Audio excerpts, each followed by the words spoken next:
Bismillahirrahmanirrahim. Assalamualaikum warahmatullahi wabarakatuh.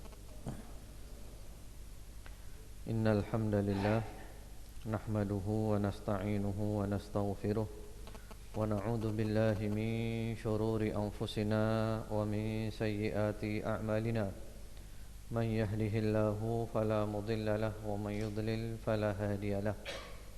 Wa asyhadu an la ilaha illallah wahdahu la syarika lahu wa asyhadu anna Muhammadan abduhu wa rasuluh sallallahu alaihi wa ala alihi wa sallama tasliman katsira amma ba'd.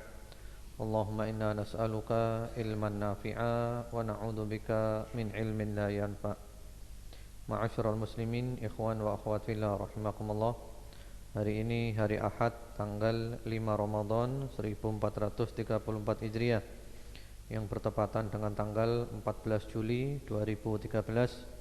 Insyaallah kita akan melanjutkan kajian kita dari kitab Tauhid.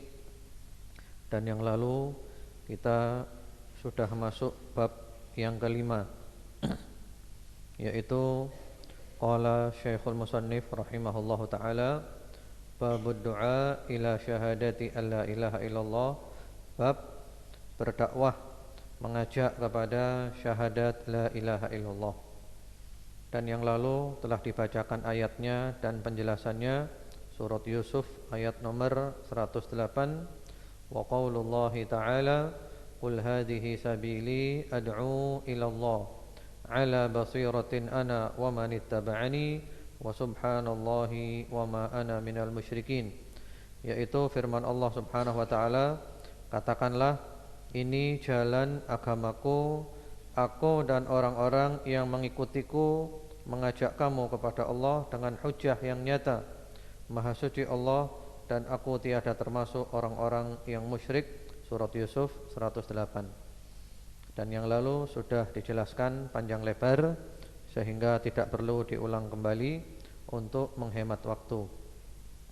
Selanjutnya kita masuk hadis. Di situ ada dua hadis yang cukup panjang yang menjelaskan bahwasanya berdakwah kepada la ilaha illallah ini adalah wajib.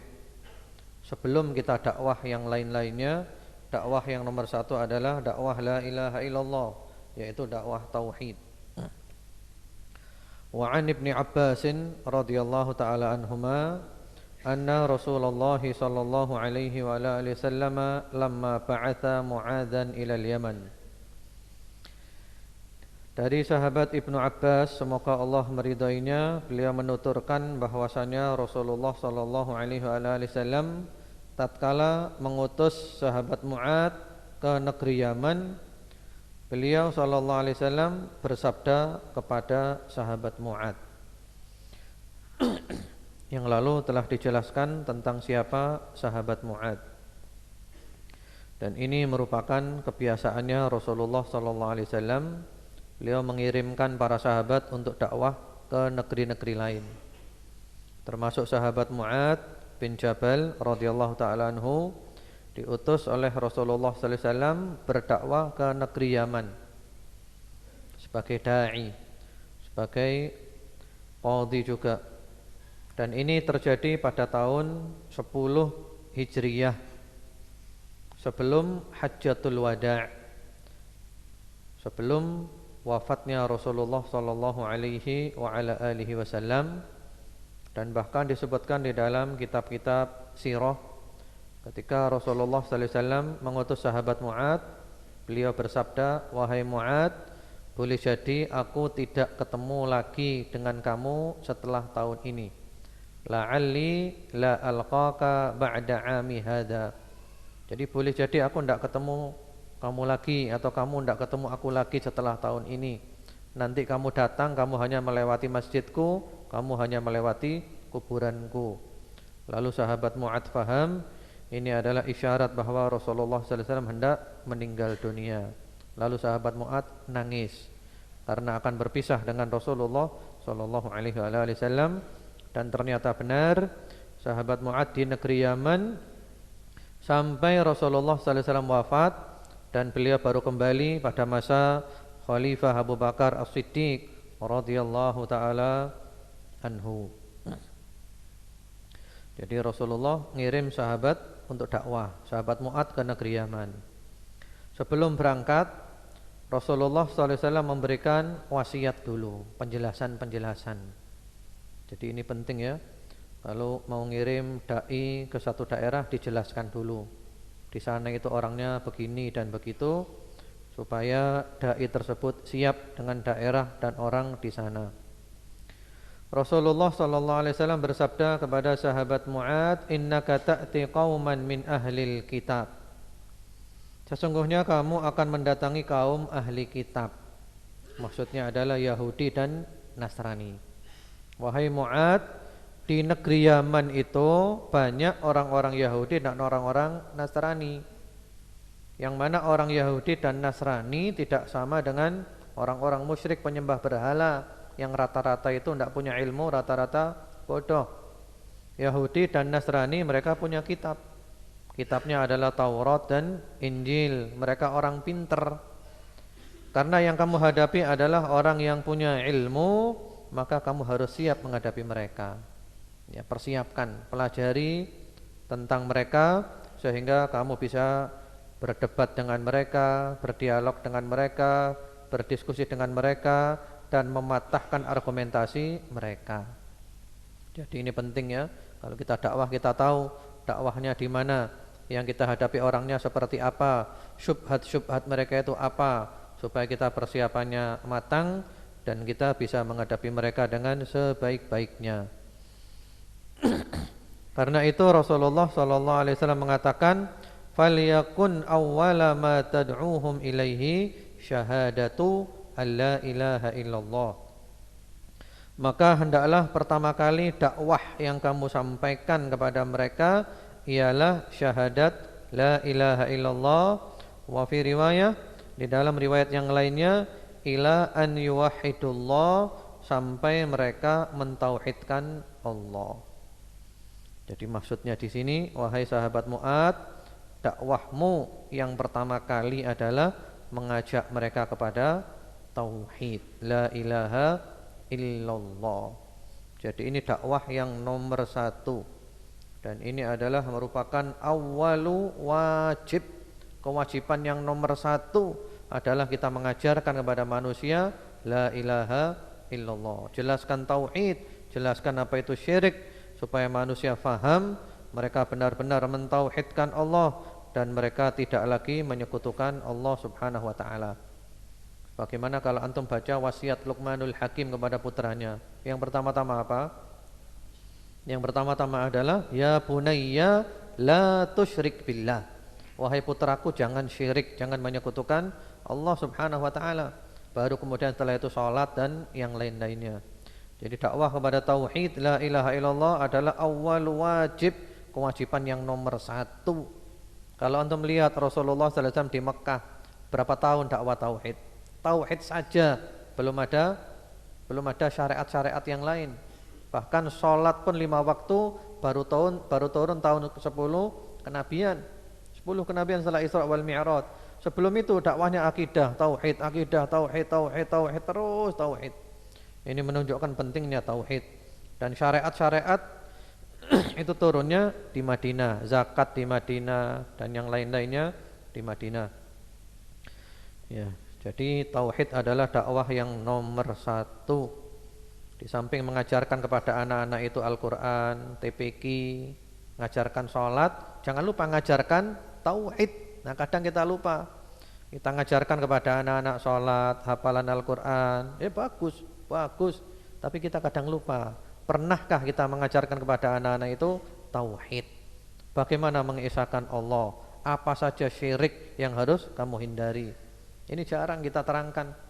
Paling-paling tauhid yang kita terangkan kepada anak-anak adalah Allah yang menciptakan semuanya, Allah yang memiliki semuanya, Allah yang ngatur semuanya. Nah, ini biasa. Tapi tauhid, ibadah kepada Allah, jangan syirik. Ini macam-macamnya syirik seperti ini, hindari semuanya. Itu kalau mulai kecil, Masya Allah, luar biasa.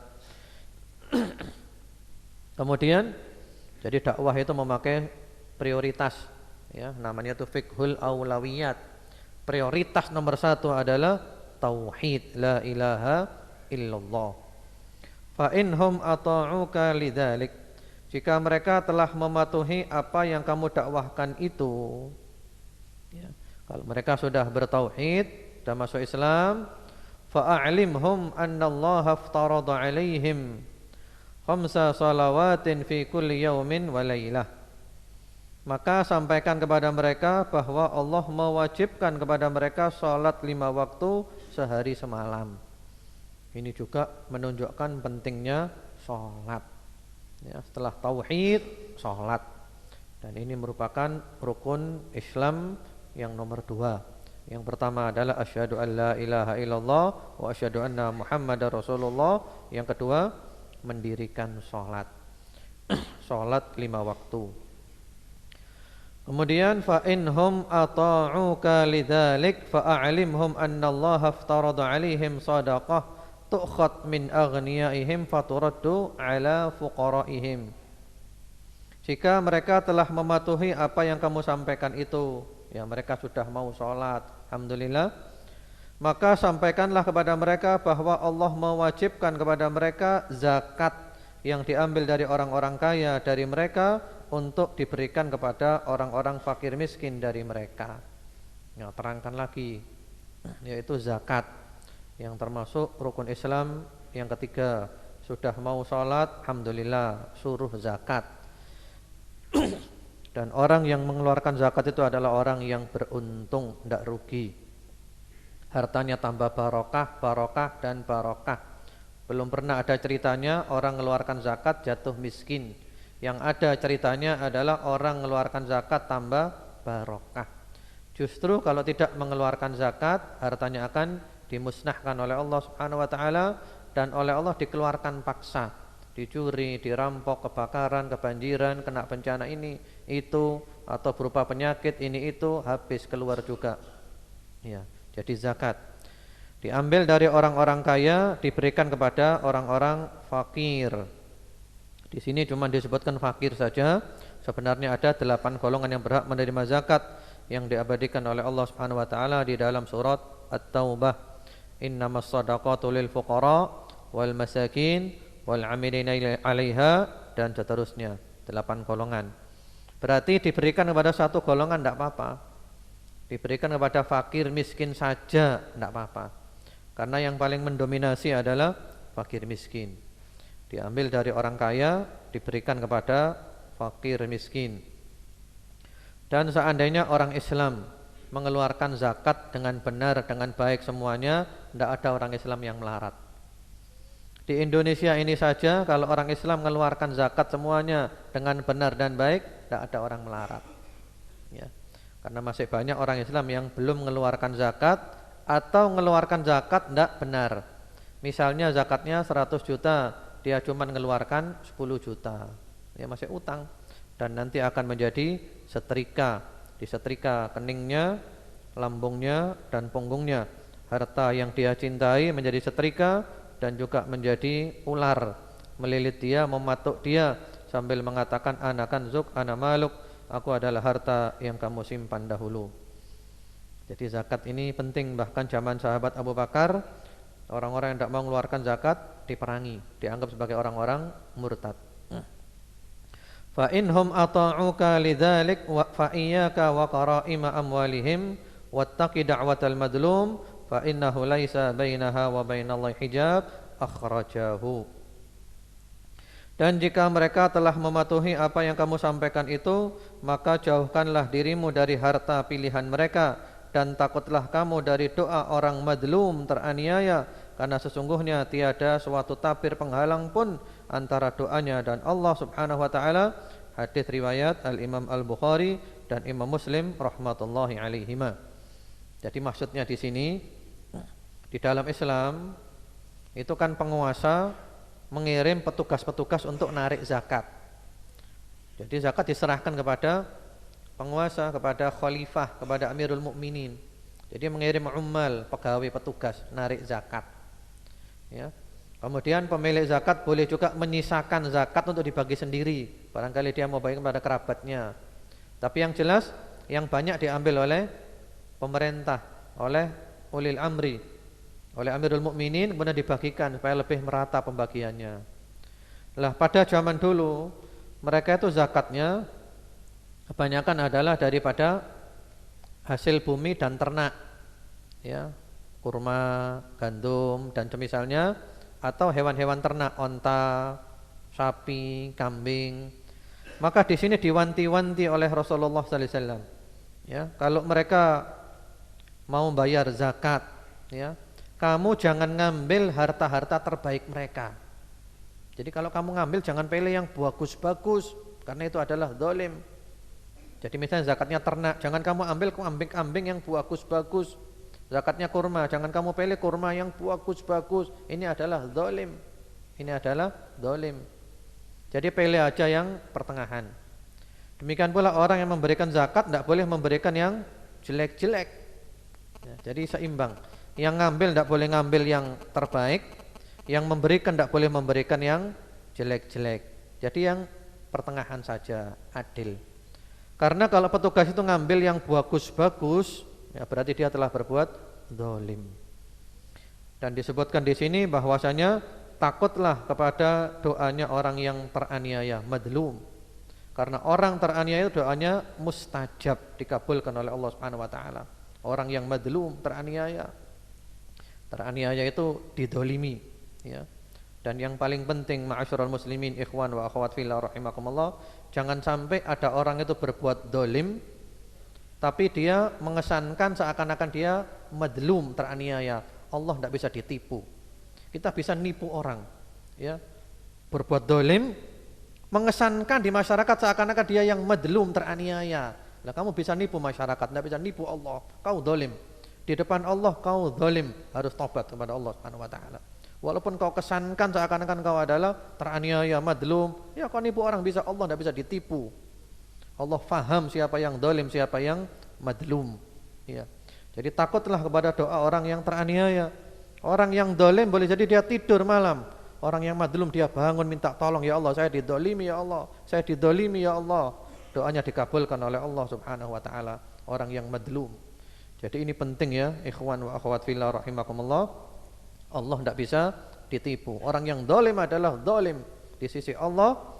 Jangan mengesankan di masyarakat seakan-akan dia adalah madlum, teraniaya. Allah tidak bisa ditipu. Orang bisa ditipu, Allah tidak bisa. Hadis ini dikeluarkan oleh Bukhari Muslim rahimahumallahu taala. Jadi hadis ini sesuai dengan bab kita, bahwasanya dakwah yang pertama apa? Tauhid. Sebelum cabang-cabang agama yang lain, tauhid dulu, la ilaha illallah, la ilaha illallah, la ilaha illallah. Ajarkan tauhid, mengesahkan Allah dan jangan menyekutukan Allah Subhanahu wa taala dengan suatu apapun, ya. Kemudian berikutnya di situ ada hadis lagi, walahuma an Sahl bin Sa'ad radhiyallahu taala anhu anna Rasulullah sallallahu alaihi wasallam qala yauma Khaibar. Diriwayatkan oleh Al-Imam Al-Bukhari dan Imam Muslim rahmatullahi alaihima juga dari jalan sahabat Sahal bin Sa'ad, bahwasanya Rasulullah sallallahu alaihi wasallam bersabda pada waktu perang Khaibar. Iya. Sahabat Sahal bin Sa'ad namanya adalah Sahal bin Sa'ad bin Malik bin Khalid. Beliau dari suku Khazraj, dari kalangan Ansor, penduduk Madinah. Beliau dan ayahnya sama-sama sahabatnya. Jadi Sahal ini sahabat, ayahnya Sa'ad juga sahabat.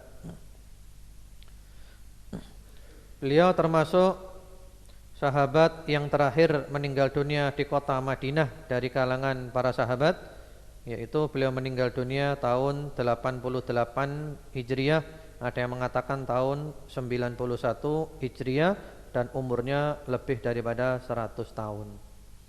Jadi termasuk sahabat yang terakhir meninggal dunianya di Madinah. Rasulullah SAW bersabda pada waktu perang Khaibar. Khaibar ini ketika menyerbu markas besarnya Yahudi, benteng terkuatnya Yahudi. Jadi Rasulullah SAW itu sangat toleran. Ketika masuk Madinah, di antara yang pertama dibuat itu apa? Piagam Madinah. Yang mana isi daripada piagam Madinah itu adalah mengatur kehidupan muslim dengan muslim dan muslim dengan non-muslim. Jadi di dalam Islam non-muslim diberi hak hidup, dilindungi mereka itu. Di Madinah banyak Yahudi dilindungi. Rasulullah baik kepada mereka. Rasulullah bermuamalah dengan mereka. Tapi yang namanya Yahudi, sekali Yahudi tetap Yahudi. Ya, sekali Yahudi tetap Yahudi. Mereka adalah pengecut, mereka adalah penipu, mereka adalah pembohong, mereka adalah pembuat makar, ya, dan seterusnya Yahudi. Sampai Rasulullah SAW pernah diracun oleh perempuan Yahudi. Subhanallah.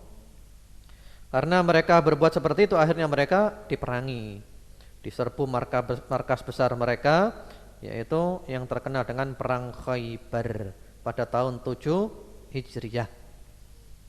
Yang mana saat itu Yahudi benar-benar kalah telak. Sehingga ada semboyan yang mengatakan Khaybar, Khaybar ya Yahud, Jaishu Muhammad saufa ya'ud. Ingatlah perang Khaybar wahai Yahudi, tentaranya Muhammad akan kembali lagi. Ya.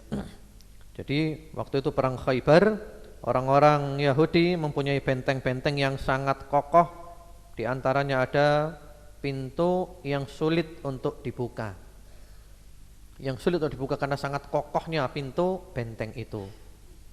Kemudian Rasulullah sallallahu alaihi wasallam bersabda, la u'tiyanna ar-rayata ghadan rajulan yuhibbullaha wa rasulahu wa yuhibbuhullahu wa rasuluhu yaftahullahu ala yadayhi.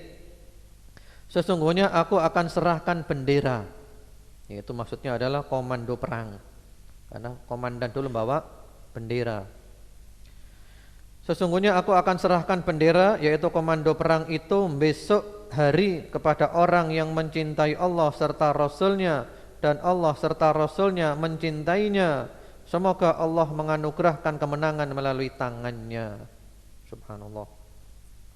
Jadi besok, jadi hari ini misalnya hari Ahad ya, besok hari Senin saya akan menyerahkan komando perang ini kepada satu orang, yang mana orang itu mempunyai 3 sifat. Apa sifatnya? Sifat yang pertama, orang itu cinta kepada Allah dan Rasulnya.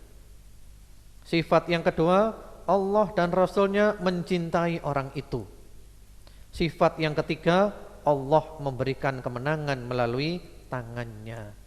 Wah, hebat orang itu. Siapa dia? Dia siapa orang itu? Dan ini juga termasuk mukjizatnya Nabi Muhammad sallallahu alaihi wa ala alihi wasallam. Fabatan nasu yadukuna lailatahum ayyuhum yu'taha. Maka semalam suntuk para sahabat memperbincangkan siapakah di antara mereka yang akan diserahi bendera tersebut. Jadi malam itu ya, mungkin sahabat tidak bisa tidur. Siapa kira-kira ya? Siapa kira-kira ya? Wah, siapa kira-kira? Siapa kira-kira? Jadi mereka kepingin mudah-mudahan saja aku, mudah-mudahan saja aku, ya. Dan ini menunjukkan betapa para sahabat ingin supaya mereka menjadi orang baik. Mereka ingin supaya mereka mendapatkan gelar-gelar kebaikan dari Allah Subhanahu wa taala, dan mereka benar-benar berlomba untuk yang seperti ini. Dan inilah namanya selera yang tinggi. Ini namanya uluwul himmah, cita-cita yang tinggi. Cita-citanya apa? Cita-citanya ingin menjadi orang yang mencintai Allah dan Rasulnya, dicintai Allah dan Rasulnya. Allah memberikan kemenangan melalui tangannya. Ini cita-cita yang tinggi, ya. Jangan sampai kita punya cita-cita yang rendah. Cita-citamu apa? Cita-citaku ingin memandang wajah Allah yang maha mulia di surga nanti. Cita-cita yang tinggi. Cita-citamu apa? Saya kepingin punya mobil warna hijau. Wah, selera rendah ini. Cita-citanya adalah kepingin punya mobil. Kemudian apa yang terjadi? Falamma asbahu ghadau ala Rasulillah sallallahu alaihi wasallam kulluhum yarju an yu'taha. Pagi harinya mereka mendatangi Rasulullah sallallahu alaihi wasallam, masing-masing berharap untuk diserahi bendera tersebut. Jadi pagi harinya semuanya menghadap Nabi, kepingin dia yang dipilih. Sampai-sampai sahabat Umar ibnul Khattab radhiyallahu ta'ala anhu mengatakan, ma ahbabtul imarah illa yauma idzin. Aku tidak pernah ingin menjadi pemimpin kecuali saat itu aku benar-benar kepingin dipilih oleh Rasulullah sallallahu alaihi wasallam. Karena apa? Dipilih bukan karena ingin menjadi pemimpinnya, dipilih karena Rasulullah menyebutkan orang itu punya 3 sifat tersebut. Sahabat Umar ingin beliaulah orang itu yang mempunyai sifat cinta Allah dan Rasulnya. Allah dan Rasulnya mencintainya, Allah memberikan kemenangan melalui tangannya. Jadi sahabat semuanya maju ke depan. Mungkin ya barangkali kalau kita bayangkan ya, semuanya rebutan di depan supaya Rasulullah kelihatan dan dia dipilih ya. Jadi semuanya kepingin dipilih. Tapi apa yang terjadi?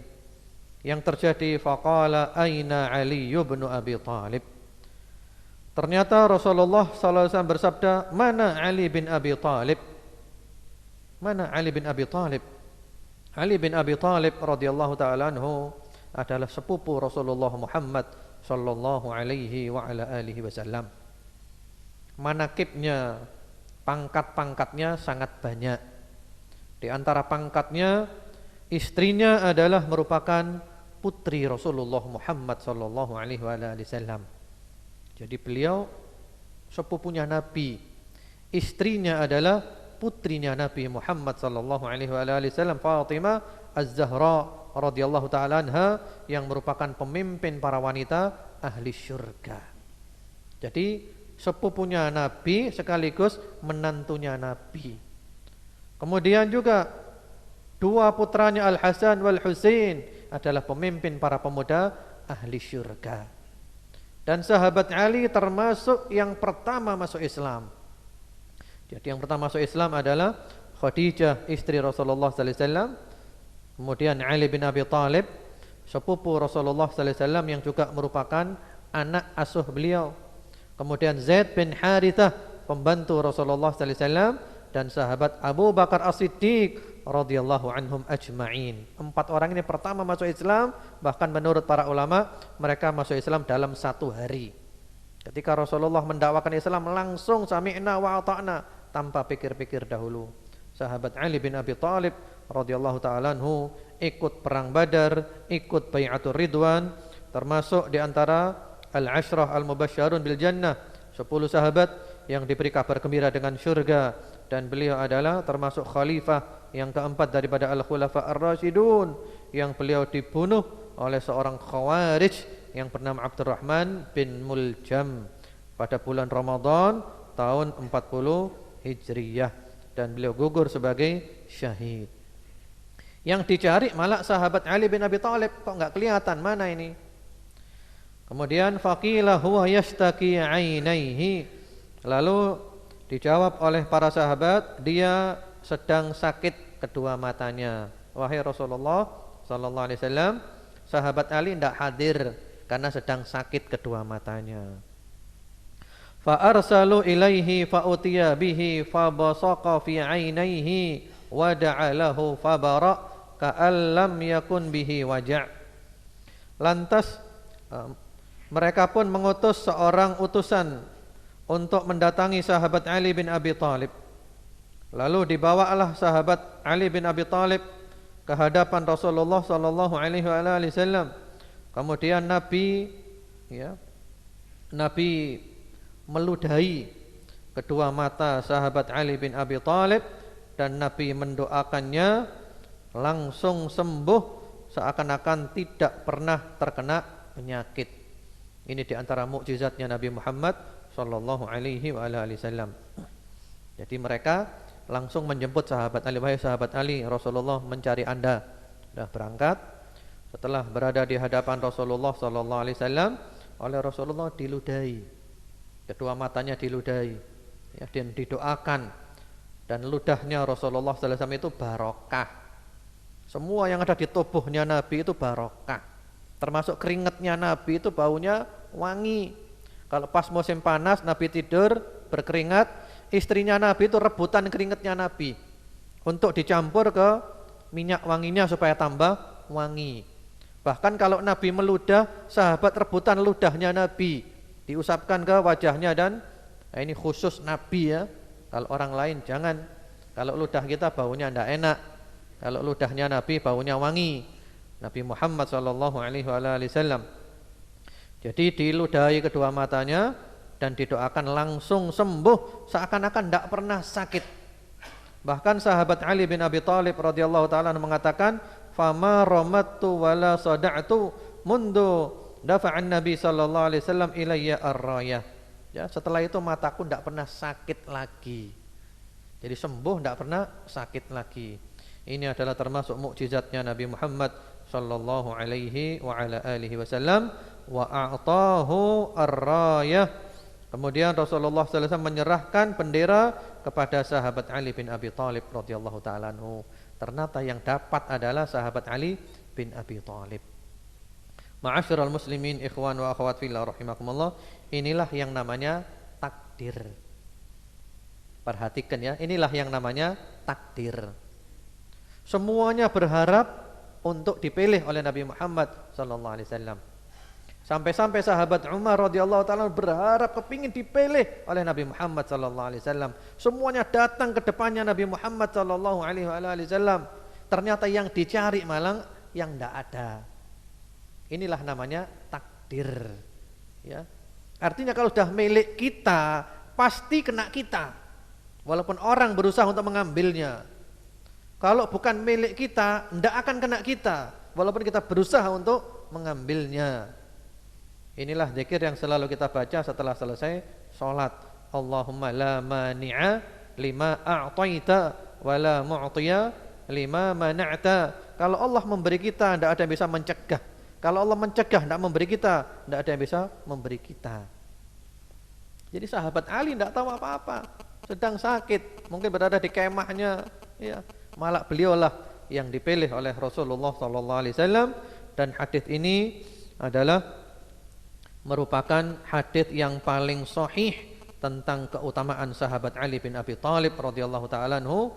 Hadis ini adalah hadis Bukhari dan Muslim. Jadi sahabat Ali ini adalah sahabat yang keutamaannya sangat tinggi. Alhamdulillah, kita ini ahli sunnah wal jamaah ini akidahnya paling sempurna. Ahli sunnah wal jamaah cinta kepada para sahabat semuanya, cinta kepada istri-istri Nabi semuanya, cinta kepada ahlul bait, keluarga Nabi semuanya, lengkap. Ya, ada kelompok yang cinta kepada ahlul bait katanya, tapi benci bahkan melaknat para sahabat. Naudzubillah. Ahli sunnah itu cinta kepada semuanya, cinta kepada sahabat Nabi, cinta kepada istri Nabi, dan cinta kepada ahlul bait, keluarga Nabi Muhammad sallallahu alaihi wasallam. Termasuk kita semuanya cinta kepada sahabat Ali bin Abi Thalib, cinta kepada Fatimah Az-Zahra, cinta kepada Al-Hasan wal Husain radhiyallahu anhum ajma'in. Jadi yang dipilih adalah sahabat Ali. Kemudian Rasulullah SAW bersabda, ya, karena beliau adalah sahabat Ali komandannya, maka diberi wejangan-wejangan dulu. Faqala unfud ala rislik hatta tanzila bisahatihim thumma du'uhum ilal Islam. Melangkahlah ke depan dengan tenang sampai kamu tiba di tempat mereka, kemudian ajaklah mereka kepada Islam. Ini adab perang dalam Islam. Ya, tenang sampai ke mereka, sebelum diperangi ajak dulu masuk Islam, dakwahkan Islam. Nah, ini penting. Jadi enggak serta-merta langsung diserang, didakwai dulu. Barangkali mereka mau masuk Islam, alhamdulillah. Ya. Jadi enggak langsung diperangi, didakwai dulu. Karena harapan kita adalah mereka mau masuk Islam sehingga mereka masuk ke dalam surganya Allah Subhanahu wa taala. Ajak mereka untuk masuk Islam. Wa akhbirhum bima yajibu alaihim min haqqillahi fihi. Dan sampaikanlah kepada mereka hak Allah di dalam Islam yang wajib mereka laksanakan, ya. Kalau mereka sudah mau masuk Islam, ya terangkan di dalam Islam itu nanti ada, ya, tauhid, tidak boleh syirik, salat, zakat, dan yang lain-lainnya. Fa wallahi la an yahdiyallahu bika rajulan wahidan khairun laka min humrin na'am. Demi Allah, sekiranya Allah memberi petunjuk kepada satu orang melalui dirimu, hal itu benar-benar lebih baik, berharga bagimu daripada unta-unta merah.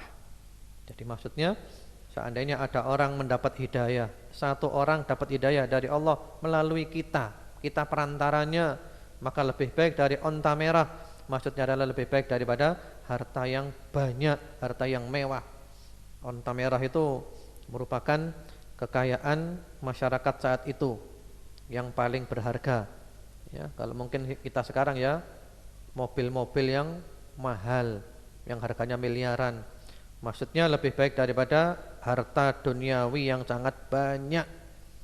Jadi kalau kita dakwah dan orang ada yang mau mengikuti dakwah kita, satu orang saja mendapat hidayah dari Allah melalui tangan kita, lebih baik daripada harta yang berlimpah.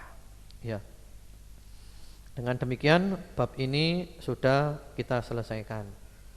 Jadi maksud daripada bab ini semuanya intinya adalah dakwah itu yang nomor satu adalah tauhid. Dan kita wajib berdakwah mengajak kepada tauhid, menjelaskan kepada masyarakat apa itu tauhid dan apa lawannya tauhid berupa kesyirikan. Setelah itu kita masuk bab yang baru lagi, yaitu bab yang nomor ke-6. Babu tafsiri tauhid wa syahadati alla ilaha illallah. Bab yang ke-6, tafsir tauhid dan syahadat la ilaha illallah. Jadi maksudnya tauhid itu adalah la ilaha illallah. La ilaha illallah itu adalah tauhid. Tidak ada Tuhan yang hak kecuali Allah Subhanahu wa taala. Yang mana kalau kita berbicara la ilaha illallah, maka di sana ada nafyu, ada itsbat. Ada penafian, peniadaan, ada itsbat, penetapan. La ilaha, tidak ada Tuhan yang hak. Ini adalah nafi. Tidak ada yang berhak diibadahi, tidak ada yang berhak diagungkan, tidak ada yang berhak dikultuskan, tidak ada yang berhak disembah, tidak ada. La ilaha, tidak ada, semuanya itu tidak ada, palsu semuanya. Illallah, itsbat, penetapan, kecuali Allah. Yang disembah Allah, yang diagungkan Allah. Jadi itu adalah makna daripada la ilaha illallah. Jadi istilahnya itu ada nafyu, ada itsbatu. Nafyu peniadaan. Yang selain Allah itu tidak ada, palsu semuanya. Yang ada hanya Allah. Ibadah kepada selain Allah tidak ada. Ibadah hanya kepada Allah Subhanahu wa taala. Kemudian juga mengandung unsur al-bara, al-wala wal bara. Al-wala wal bara. Al-wala kepada siapa kita loyal, cinta dan setia. Al-bara kepada siapa kita berlepas diri, benci dan bermusuhan. Al-wala wal bara. Kemudian di situ dibawakan firman Allah Subhanahu wa taala surat Al-Isra ayat nomor 57. Wa qauluhu ta'ala ulaika alladziina yad'una yabtaghuna ila rabbihimul wasilata ayyuhum aqrabu wa yarjuna rahmatahu wa yakhafuna 'adzabah inna 'adzaba rabbika kana mahdura. Orang-orang yang mereka seru itu mereka sendiri mencari jalan kepada Tuhan mereka. Siapa di antara mereka yang lebih dekat kepada Allah dan mengharapkan rahmatnya dan takut akan azabnya? Sesungguhnya azab Tuhanmu adalah suatu yang harus ditakuti. Jadi ayat ini nanti akan menjelaskan kepada kita tentang tawasul. Ya. Jadi ayat ini berhubungan dengan ayat yang sebelumnya. Ini ayat 57, ada ayat 56. Ayat 56 berbunyi qulid'ul ladzina za'amtum min dunihi fala yamlikuna kashfad-durri 'ankum wala tahwila. Katakanlah, panggillah mereka yang kamu anggap Tuhan selain Allah, maka mereka tidak akan mempunyai kekuasaan untuk menghilangkan bahaya daripadamu dan tidak pula memindahkannya. Jadi katakan wahai Rasulullah sallallahu alaihi wasallam kepada orang-orang yang menyembah Tuhan-Tuhan selain Allah, orang-orang yang mereka itu minta-minta kepada malaikat, yang minta-minta kepada Nabi, minta kepada Nabi Isa, minta kepada Uzair, yang minta kepada jin, yang minta kepada orang-orang soleh dan seterusnya. Maka mereka semuanya selain Allah itu tidak bisa menghilangkan bahaya dari kita sedikit pun, dan tidak bisa pula memindahkan kepada orang lain. Jadi yang selain Allah itu tidak bisa menyembuhkan penyakit, tidak bisa menghilangkan kemelaratan, tidak bisa menyelamatkan dari musim paceklik, ya, dan semisalnya. Atau juga memindahkan bencana ke tempat lain, tidak bisa. Jadi yang selain Allah itu tidak bisa apa-apa. Malaikat, nabi, orang soleh, jin, siapapun tidak bisa. Yang bisa hanya Allah, Allah dan Allah.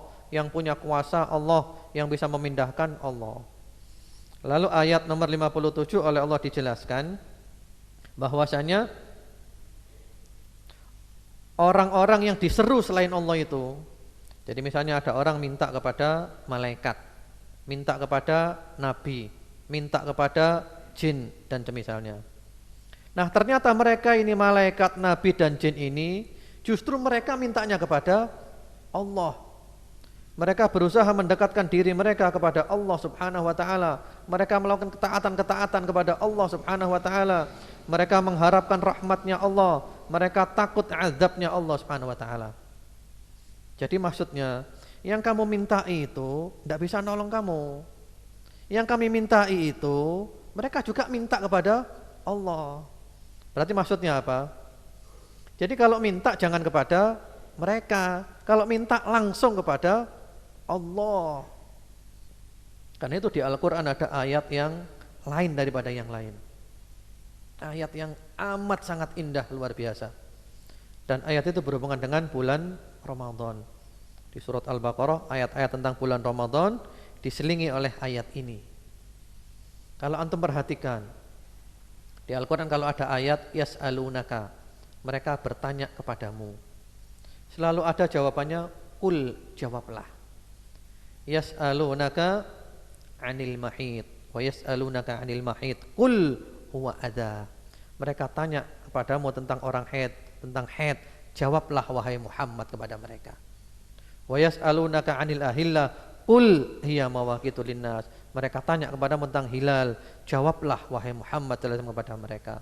Wa yas'alunaka 'anil yatama kul, mereka tanya pada tentang anak yatim, jawablah kepada mereka.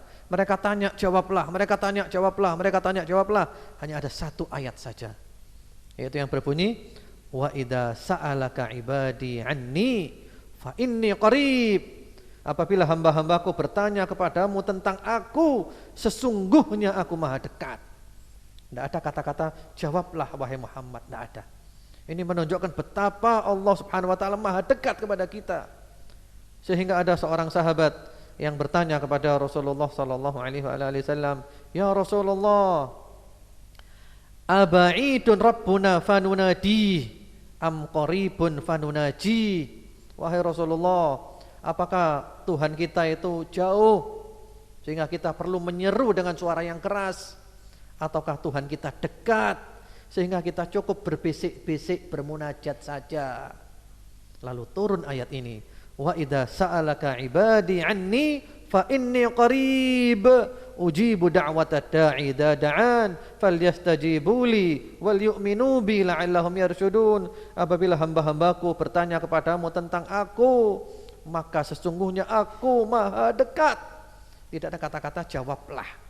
Ini menunjukkan betapa kedekatan Allah Subhanahu wa taala. Allah maha tinggi di atas sana, tapi Allah maha dekat kepada kita dengan ilmunya. Allah lebih tahu tentang kita daripada kita tentang kita. Subhanallah. Jadi maksudnya di sini jangan minta-minta kepada selain Allah Subhanahu wa taala. Karena yang selain Allah itu enggak bisa apa-apa, enggak punya kuasa sedikit pun, enggak bisa menghilangkan madarat, enggak bisa mendatangkan manfaat, dan mereka pun yang kita minta itu masih butuh kepada Allah. Sehingga kalau mau minta, mintalah kepada Allah yang mereka itu mintanya juga kepada Allah Subhanahu wa taala. Jadi makna ayat ini adalah seperti itu. Jadi kalau mau minta-minta jangan kepada selain Allah, ya. Mintalah kepada Allah Subhanahu wa taala. Jadi minta ampunan, minta surga, minta rahmatnya Allah, minta keridhaan Allah, minta yang lain-lainnya, mintalah kepada Allah Subhanahu wa taala, minta dihilangkan madarat, minta mendapatkan manfaat hanya kepada Allah saja. Demikian maksud daripada ayat tersebut. Kemudian setelah itu masih ada beberapa ayat lagi. Daripada kita bahas terburu-buru, saya tunda saja pembahasannya insyaallah besok ya, daripada nanti keburu-buru. Waktu kita tinggal 15 menit. Kita buka aja sesi tanya jawab. Dan setelah bab ini ya, setelah bab ini kita nanti akan masuk perincian-perincian tentang syirik. Jadi kan kemarin kita masih belum bahas masalah syirik. Kita hanya bahas tentang tauhid, keutamaannya, memurnikannya, takut daripada syirik dan misalnya. Nah, nanti mulai daripada bab yang ketujuh dan bab-bab setelahnya kita baru bahas tentang syirik. Apa syirik itu? Macam-macam syirik, perincian-perincian syirik dengan dalil-dalil dari Al-Qur'an dan sunnahnya Rasulullah sallallahu alaihi wasallam. Dan sekali lagi ini adalah ilmu yang amat sangat penting. Ini adalah merupakan awwalu wajib. Ini adalah aujabul wajibat, kewajiban yang pertama, kewajiban yang paling wajib. Wallahu alam. Itu dulu. Sekarang kita buka sesi tanya jawab. Dan di sini sudah banyak yang masuk SMS-nya.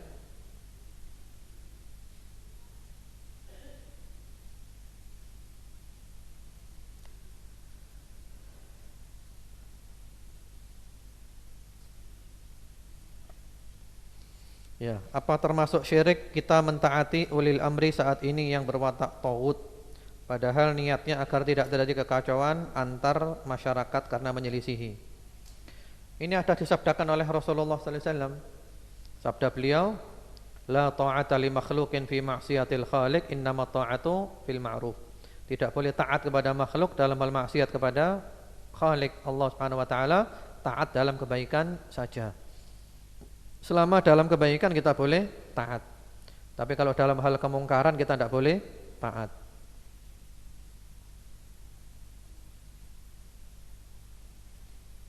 Ustadz, kenapa Ustadz tidak mengirim murid-murid Ustadz keluar daerah untuk berdakwah seperti Rasulullah sallallahu alaihi wasallam? Ya insyaallah. Insyaallah nanti kalau punya pondok dulu. Ya, kalau punya pesantren, nah pengkaderannya lebih matang insyaallah biidznillah taala.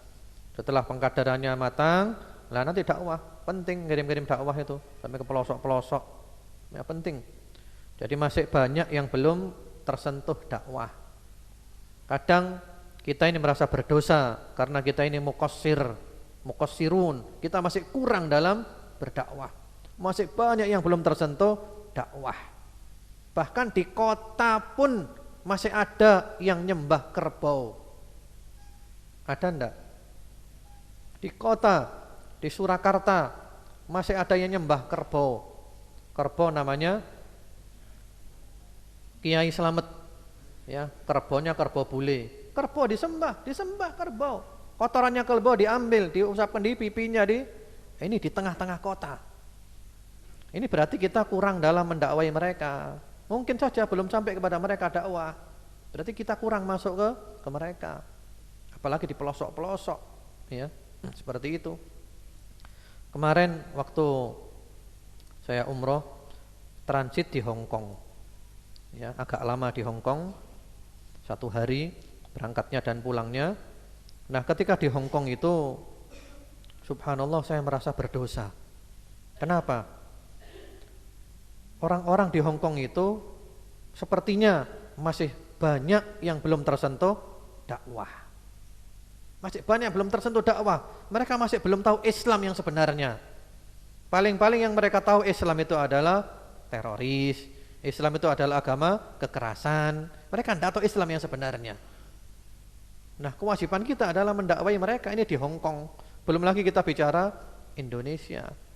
Jadi memang sudah seharusnya kita ngirim-ngirim dakwah sampai ke pelosok-pelosok. Insyaallah mudah-mudahan Allah memberikan kepada kita semuanya umur yang panjang, sehat walafiat, istiqamah, bisa dimudahkan oleh Allah untuk mengkader dai-dai yang berdakwah dengan cara terbaik, mengajak manusia kepada tauhid, kepada sunnah, yang kemudian dikirim ke pelosok-pelosok. Insyaallah, mudah-mudahan.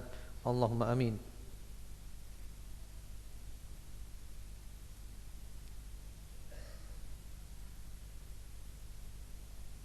Ibu Tuhan yang nyata bagiku. Ustadz, apakah kalimat di atas itu kata syirik? Ibu Tuhan. Ya, kalau memang dia beranggapan Tuhan punya ibu atau Tuhan ibu, ya syirik sekali itu. Menyekutukan Allah Subhanahu wa taala.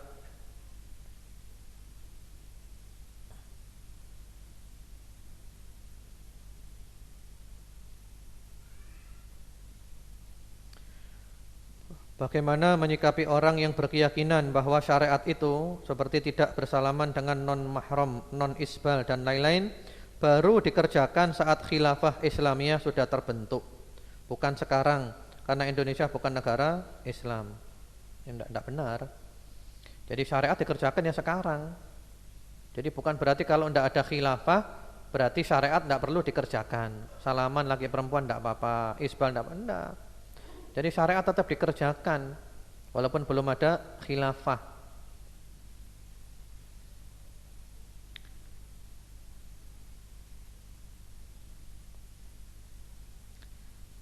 Bila mana kita sudah didolimi, kita sabar dan berdoa kepada Allah Subhanahu wa taala, tapi ternyata yang mendolimi masih tidak mendapatkan balasan dari Allah, apakah berarti doa tersebut tidak dikabulkan oleh Allah Subhanahu wa taala, Ustaz?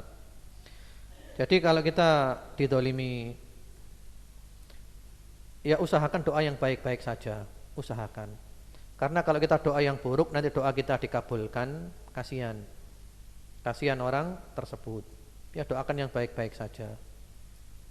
Karena Allah berjanji mengabulkan doanya.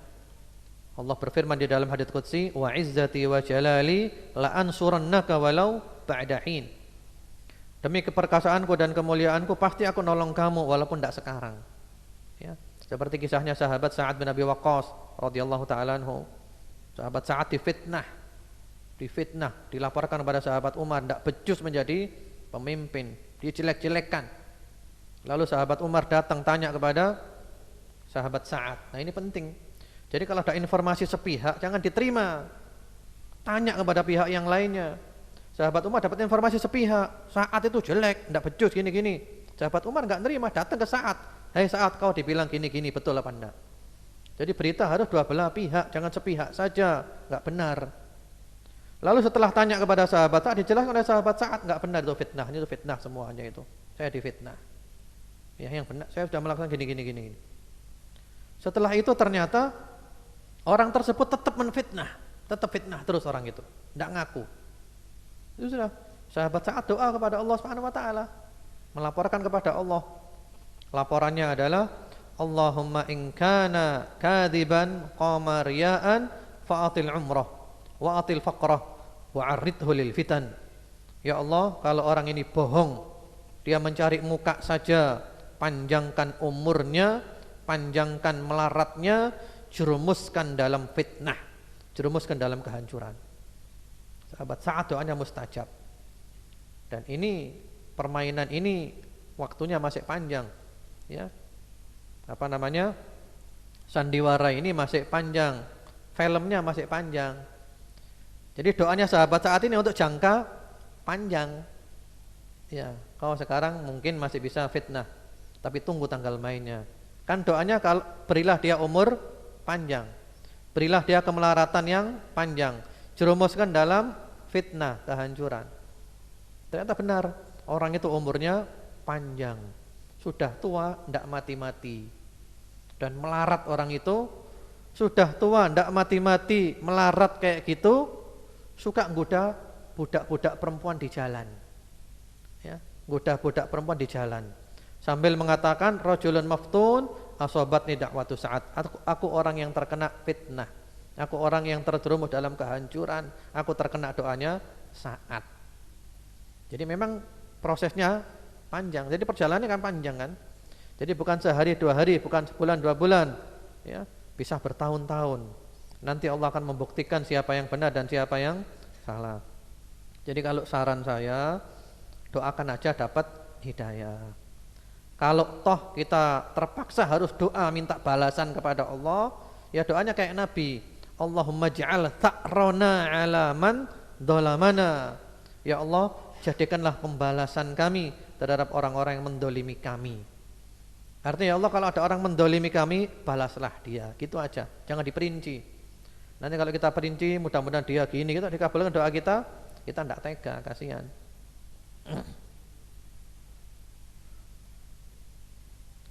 Bagaimana hukumnya zakat pemasukan? Apakah ada dalilnya? Zakat penghasilan 2,5%, apakah ada dibayar tiap kali menerima? Namanya zakat profesi ya. Para ulama beda pendapat, tapi yang jelas tidak ada hadis mengenai zakat profesi ini, sehingga ditentang oleh para ulama yang kembali kepada hadis. Jadi zakat yang ada itu setahun sekali. Zakat harta maksudnya ya, haul. Laisa 'ali zakat illa ma hala 'alaihi haul. Putaran setahun, bukan ketika nerima gaji. Dalam hal zakat mal, harta yang dihitung untuk dizakati, apakah harta yang dipakai saja? Harta yang ada pada waktu zakat kan setahun sekali kan? Ketika hitungan putaran setahun, yang ada itu berapa dikeluarkan. Nisabnya, batas minimalnya, kalau ukuran emas 85 gram, kalau ukuran perak 595, dan lebih hati-hati pakai ukuran perak ya. Yang ada saat itu berapa hartanya dizakati. Itu kalau zakat harta. Atau juga ada zakat urudit tijarah, barang-barang perniagaan, toko. Yang di toko dihitung semuanya ya. Obat-obatan, pil-pil yang kecil-kecil, spare part mobil, mur-mur kecil dihitung semuanya. Sehingga di negara-negara Arab sana, itu toko-toko biasanya libur sehari 2 hari untuk menghitung zakatnya. Apa hubungan antara tauhid dan akidah? Apakah keduanya berbeda dan berdiri sendiri-sendiri atau saling berurutan? Akidah itu umum. Akidah pembahasannya luas. Tauhid termasuk bagian daripada akidah. Dan akidah pembahasannya akidah kita tentang iman, akidah kita tentang kekufuran, akidah kita tentang para sahabat, akidah kita tentang hari akhir, dan akidah panjang. Dan tauhid adalah bagian daripada akidah. Sementara kalau tauhid lebih khusus, tauhid bahasnya adalah mengesahkan Allah Subhanahu wa taala.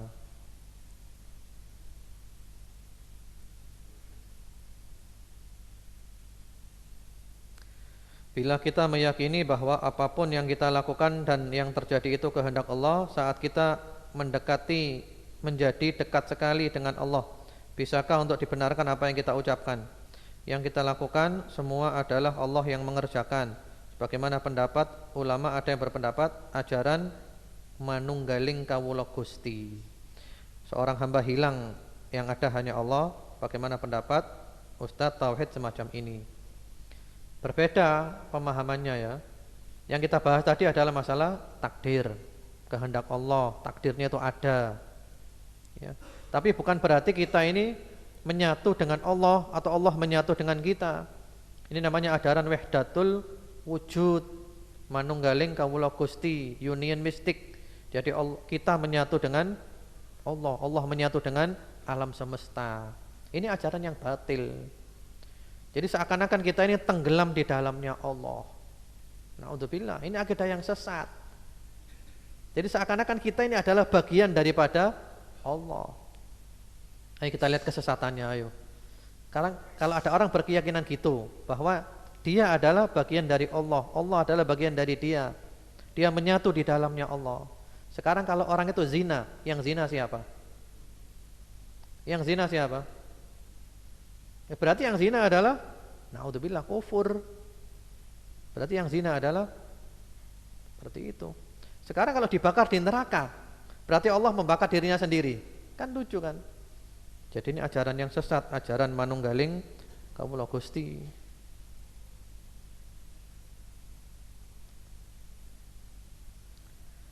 Sejauh mana kita boleh bekerja sama dengan orang yang tauhidnya rusak? Apakah menjual sesuatu kepada orang yang tidak bertauhid termasuk tolong-menolong dalam kekafiran? Tidak ya. Kalau kita urusan bisnis murni tidak apa-apa. Yang tidak boleh kalau ada urusan agama. Kalau urusan bisnis, Rasulullah berbisnis dengan orang-orang Yahudi, urusan bisnis murni, kerja tidak apa-apa.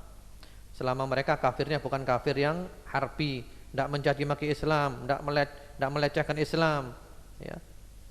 Tidak apa-apa muamalah duniawi. Tapi kalau ada hubungan dengan agama, bangun gereja, mencetak Injil dan semisalnya, nah baru tidak boleh.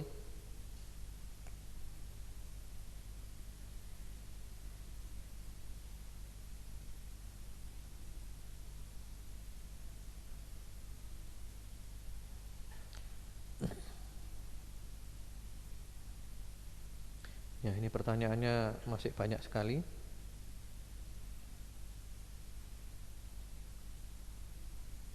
Kapan waktu yang tepat untuk mengeluarkan zakat dan apakah boleh jika saya berniat menzakatkan ibu dan adik saya, misalkan saya membeli 10 kg beras dan saya niatkan untuk kami bertiga. Jazakallahu khairan wa iyyakum. Ini juga pemahaman yang sering salah di masyarakat. Banyak masyarakat kita paham yang namanya zakat adalah zakat fitrah, ya kayak ini. Jadi yang kita bahas tadi zakat yang dipahami adalah zakat fitrah. Sehingga orang kaya raya miliaran zakatnya Ramadan mengeluarkan 2,5 kg beras, sudah selesai. Banyak yang paham gini orang Islam. Jadi dianggap zakat adalah zakat fitrah. Bukan. Yang kita bahas tadi bukan zakat fitrah, itu zakat mal. Dikeluarkan 2,5% daripada harta yang kita miliki. Kalau zakat fitrah ini lain, zakat fitrah guampil, mau beras 2,5 kilo. Ya, diimbu ya wis 50 kilo menisan. Jadi bukan zakat fitrah tadi yang kita bahas itu. Tapi kalau yang Anda tanyakan zakat fitrah, ya boleh. Anda zakat untuk diri Anda, ngeluarkan untuk ibu, ngeluarkan untuk anak, boleh-boleh saja, tidak apa-apa. Cuman menurut para ulama, kalau seseorang bisa mengeluarkan untuk dia sendiri lebih afdol kalau dia bisa, kalau dia mampu. Seperti itu. Jadi yang kita bahas tadi bukan zakat fitrah ya, tapi zakat mal, zakat harta.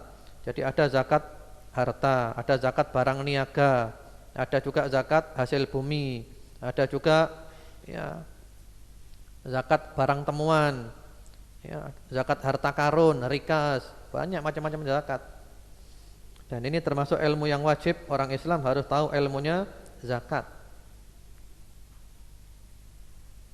Apakah berdosa jika seorang anak sudah berusaha mengingatkan dengan cara terbaik namun orang tua masih tetap kedukun? Apakah yang seharusnya dilakukan sang anak? Ya kewajibannya adalah memberi masukan ke orang tuanya. Bahaya datang ke dukun, hukumnya, tentang kesyirikan, bahaya syirik. Yang penting anak selalu memberikan masukan. Seperti Nabi Ibrahim berdakwah kepada ayahnya.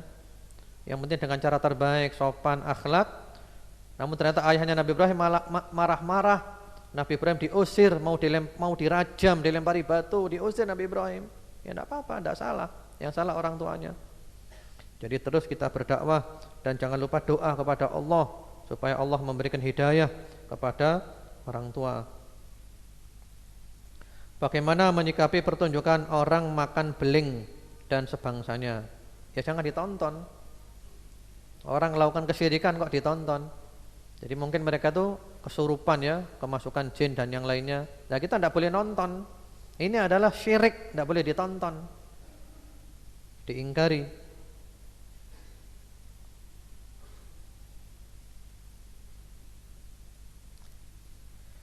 Apakah Yahudi zaman sekarang sifatnya juga seperti Yahudi zaman dulu? Apakah sifat jelek Yahudi itu watak atau gen atau bagaimana Ustadz? Iya, itu identik dengan mereka. Sehingga Nabi Isa alaihi salam menyebut Yahudi itu adalah hayyat auladul afa'i. Nabi Isa didolimi oleh Yahudi. Dengan Nabi Isa mengatakan Yahudi adalah hayyat auladul afa'i, ular anaknya ular, bapake ulo, anake ulo. Itu Yahudi.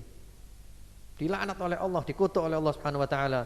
Bahkan oleh Allah dirubah menjadi babi dan kera. Wa ja'ala minhumul qiradata wal khanazir. Yahudi sepanjang masa. Nabi aja dibunuh. Dan sekarang contohnya yang paling nyata di Palestina. Tanah Palestina milik orang Islam dimasuki, yang punya tanah diusir, didolimi, diperangi, dan mereka bangun rumah-rumah mewah di atas puing-puing rumah bangsa Palestina. Resolusi PBB tidak ada apa-apanya. Pernah resolusi PBB oleh Yahudi, di mimbar PBB dirobek-robek. Ya jangan kaget, Nabi aja dibunuh apalagi PBB.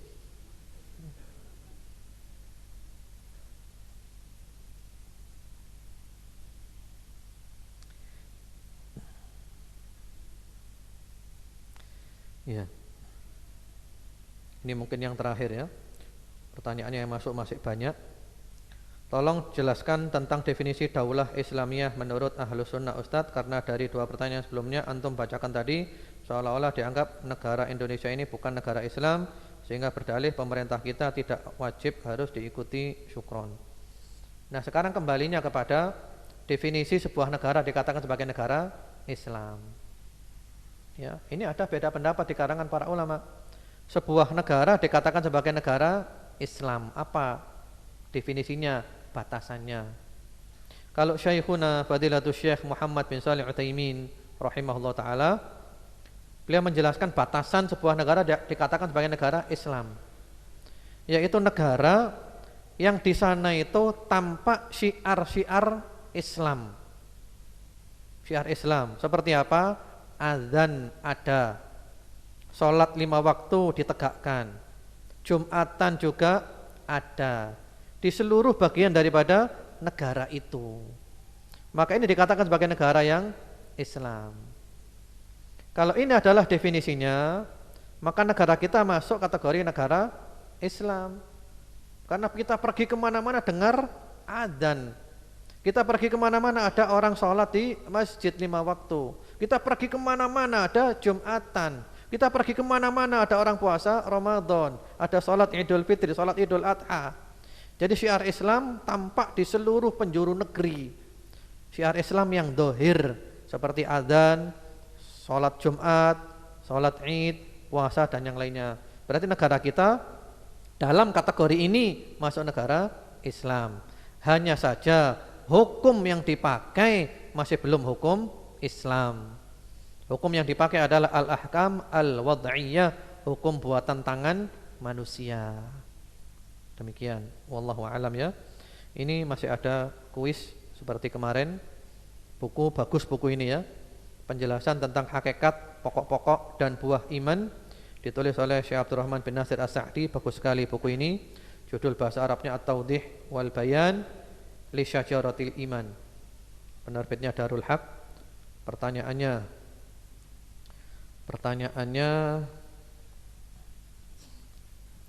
apa ya enaknya ya?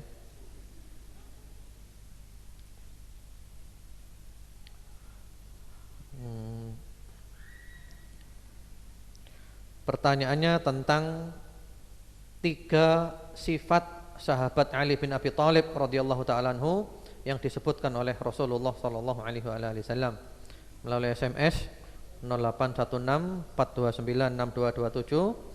Yang pertama masuk dia adalah pemenangnya. Ini sudah ada yang masuk. 1. Orang yang cinta pada Allah. 2. Allah dan Rasulnya mencintai orang itu. 3. Allah memberikan kemenangan melalui tangannya. Kurang lengkap. Yang nomor 1 cuman Allah, orang-orang yang cinta pada Allah. Ya, berarti kurang lengkap. Ya, ini sudah ada lagi. Yang mencintai Allah dan Rasul, yang dicintai Allah dan Rasul, yang di tangannya diberi kemenangan. Ya, ini betul pemenangnya. HP-nya nomor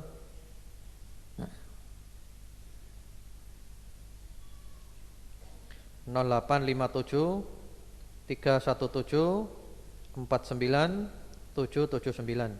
Kalau ikhwan silakan bisa diambil di Al-A Wahyudi. Kalau akhwat bisa diambil di RDI. Wallahu alam, semoga bermanfaat. Allah menjadikan kita istiqomah dan umur kita ditutup dengan husnul khotimah. Subhanakallahumma bihamdika asyhadu an la ilaha illa anta astaghfiruka wa atubu ilaik. Assalamualaikum warahmatullahi wabarakatuh.